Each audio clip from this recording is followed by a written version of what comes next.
Hello दोस्तों, I hope आपको मेरी यह स्टोरी पसंद आ रही होगी। तो चलिए शुरू करते हैं किताबी दिल की नई पेशकश।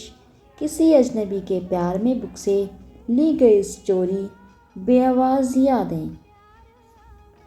तो चलिए शुरू करते हैं बेआवाज़ यादों का भाग 2। उसने लिखा, अनु, हम जानते हैं कि आप हमें पसंद करती हैं और हम आपको। किसी को पसंद करना कोई गुनाह तो नहीं। हम आपको चाहते हैं, इसका मतलब ये बिल्कुल भी नहीं कि आप भी हमें चाहें ही, लेकिन हम महज एक अच्छे दोस्त तो हो सकते हैं ना। तो अगर आप मेरी बात से इत्तेफाक रखती हैं तो कॉपी लौटाने के बहाने हमारे घर ज़रूर आएंगी। हम इंतज़ार करेंगे। उस दिन जब हम सब दोस्त स्कूल से घर लौट रहे थे तो वो बिल्कुल खामोश था और मेरा दिल ज़ोरों से धड़क रहा था। दोपहर से शाम होने भर में मैंने कई दफ़ा वो स्लिप पढ़ी और अपने सीने में दिल के ज़ोर ज़ोर से धड़कने की आवाज़ को चुप कराती रही। मगर कोई कब तक चुप रहेगा। अब तो पूरा बदन हड़ताल पर था, केवल दिमाग को छोड़कर। दिल कहता, चल उठ, तू भी पसंद करती है। उसे दिमाग पानी डाल देता कि नहीं, पागल मत बन, अभी तेरी उम्र ही क्या है। और फिर वो दूसरे मज़हब का जाया। फिर कदम फड़क उठते और दिल बेचैन हो उठता कि इतना कुछ सोच के थोड़े ही चाहा था, और फिर दोस्ती में क्या हर्जा है। और कदम उठे और उसके घर की ओर बढ़ चले। देखा है, पहली बार साजन की आंखों में प्यार, यही गाना बज रहा था जब मैंने उसके घर की घंटी बजाई। घंटी बजने के अगले ही पल दरवाज़ा ऐसे खुला मानो मेरे ही इंतज़ार में बैठा हो। सामने आदिल था और मुझे देखते ही वो धीरे से गुनगुनाया, अब जाके आया मेरे बेचैन दिल को करार। मैंने भी धीरे से मुस्कुरा के पलकें झुका ली। तभी उसकी अम्मी आ गई और बोली, अच्छा तो ये है अनु बेटा, कब से जनाब आपके जिक्र में ही मशगूल थे कि अनु ऐसी है वैसी है। और मैं हैरानी से सुनते हुए सोच रही थी कि पता नहीं इस बुद्धू ने मेरे बारे में क्या क्या बताया होगा। उसकी अम्मी बड़े खुले विचारों की महिला थी। उनसे बात करके लगा ही नहीं कि उनसे पहली बार मिली हूँ। मैंने उनके सामने आदिल की खूब खिंचाई की और वो खूब हंसी। फिर हमारे खाने के वास्ते कुछ लेने किचन में चली गई। फिर क्या, अब तो आमने सामने मैं और आदिल। मैं बिल्कुल चुप थी। उसने मुझे छेड़ते हुए कहा, अब क्या हो गया, अभी तो चिड़िया की तरह चहक रही थी। फिर कुछ देर चुप होकर बोला, हमें अच्छा लगा कि आप आईं। और आपको? जी, मैं आ रहा था कि कह दूं कि मुझे तुमसे ज़्यादा। मगर अपने को संभालते हुए मैंने कहा, मुझे तब अच्छा लगेगा जब तुम मुझे आप कहना छोड़ तुम कहोगे। वो मुस्कुरा उठा और आँख मारते हुए बोला, जो हुकुम बेगम। और मैं उसको मारने के लिए कॉपी लेकर उसके पीछे दौड़ पड़ी। अब कभी कॉपी के बहाने हम दोनों आत्या के घर मिलने लगे, तो कभी आइस पाइस के बहाने से उसकी छत की टंकी के पीछे। इश्क की नर्म ख्वाहिशों के बीच शहर में दहशत ने अपना पेट बैठना शुरू किया। आदिल के अब्बू, जो कि उस वक्त शहर के डिप्टी एसपी थे, आए दिन पापा से जिक्र किया करते कि मंदिर मस्जिद विवाद के चलते दोनों मजहबों में कितनी दूरियां बढ़ती जा रही हैं, और दोनों इस बात से एक दूसरे को दिलासा दिलाते कि वक्त हर मरहम को भर देगा। बस ये करना है कि हर मुसीबत में सब एक दूसरे के साथ रहें। मंदिर मस्जिद विवाद से अलीगढ़ में आए दिन कर्फ्यू लग जाता और हमारे स्कूल की छुट्टियां हो जाती। उसके बाद बीतते बीतते वो दिसंबर जनवरी के महीने भी बीत गए, जब हम रविवार को आत्या के घर धूप सेकते हुए पढ़ाई करते और आंखों ही आंखों में इश्क के कितने ही सबक सीखते। इसी बीच फाइनल एग्ज़ाम आ गया। रोज़ एग्ज़ाम जल्दी ख़त्म करने के बाद भी हम देर तक रुके रहते। बात ही ख़त्म नहीं होती अपनी। स्कूल के पीछे साइकिल स्कूटर स्टैंड था, टिन शेड से ढका हुआ। वहीं अपनों सपनों की बुनाई होती। जज्बात के रेशे और होठों की सलाई से मखमली सपने बुनते। उस रोज़ आखिरी दिन था इम्तिहान का। शहर का माहौल उस वक्त गर्म था। कभी भी कुछ भी घटने की पूरी संभावना।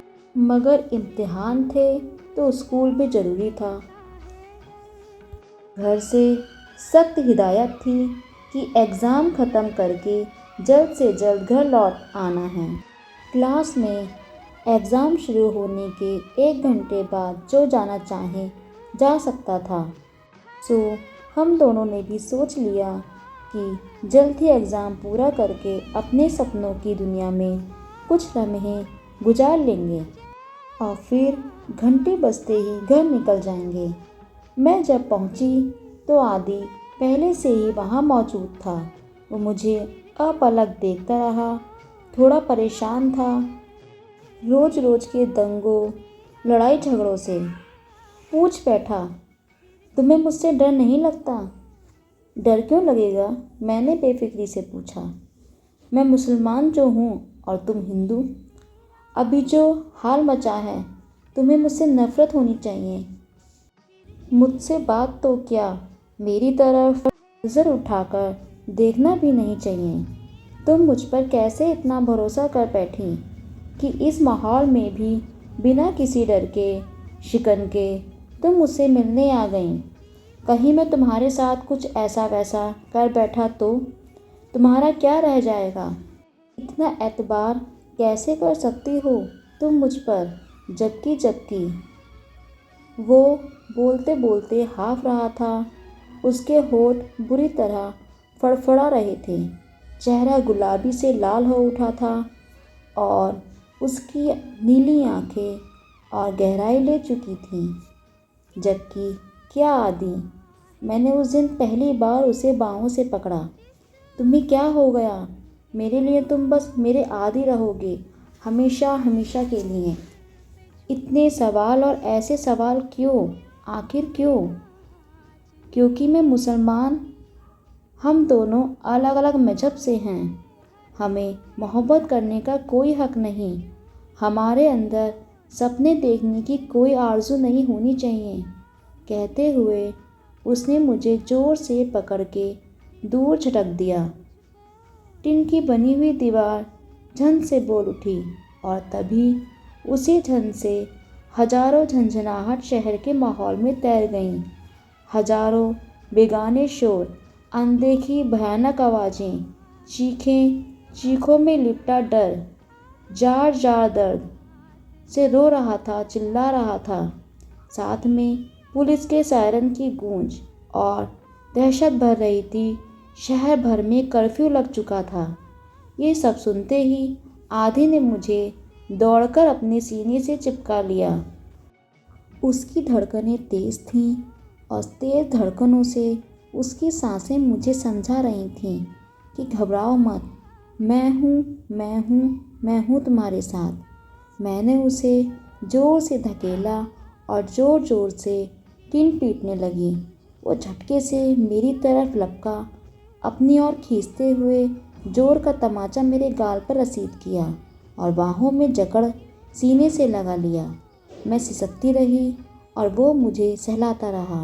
मैं उसके छुअन में एक अपनापन, एक एतबार महसूस कर रही थी। मैंने भी उतनी ही शिद्दत से उसे अपनी बाहों में भर लिया और हम दोनों पत्थर की मूरत की तरह सिमटे हुए एक दूजे में अपनी सांसें भर देर तक सिसकते रहे। रोना थमा तो डर लगने लगा। धीरे धीरे दोपहर से शाम हो गई थी और हमें खोजने के लिए ना कोई आ रहा था और ना हम बाहर निकल पा रहे थे। आदि को अपने से ज़्यादा मेरी फिक्र हो रही थी। उसने धीमी आवाज़ में मुझे समझाया कि अगर कोई दस्तक होती है और अगर वो पुलिस होती है तो वो पहले सामने जाएगा, नहीं तो दोनों दम मार के चुपे रहेंगे। वो जानता क्या था, बल्कि उसे यकीन था कि उसके पापा हम सबको खोज रहे होंगे कि तभी टिन के पास पुलिस की गाड़ी का सायरन बजने की आवाज़ आई। कुछ देर बाद पास ही कुछ टॉर्चें चमकीं और सीटियां बजीं। टिन पर डंडे की आवाज़ करते हुए आवाज़ गूंजी, आदिल आदिल। फिर दूसरी आवाज़, अंतरा अंतरा। हम रोते हुए चिल्ला उठे, पापा हम यहाँ हैं। एकदम सारा स्टैंड टॉर्च की रोशनी से भर गया। अंकल और पापा दोनों हमारे सामने खड़े थे और मैं आदिल का हाथ थामे उसके पीछे से दोनों को देख रही थी। दोनों की आंखें नाराज़गी, बेकसी, बेबसी और हम दोनों को खो देने का ख्याल से बेइंतहा भीगी और लाल हो रही थीं। अंकल ने पापा को इशारे में मुझे ले जाने को कहा और वो हमारी ओर बढ़ गए।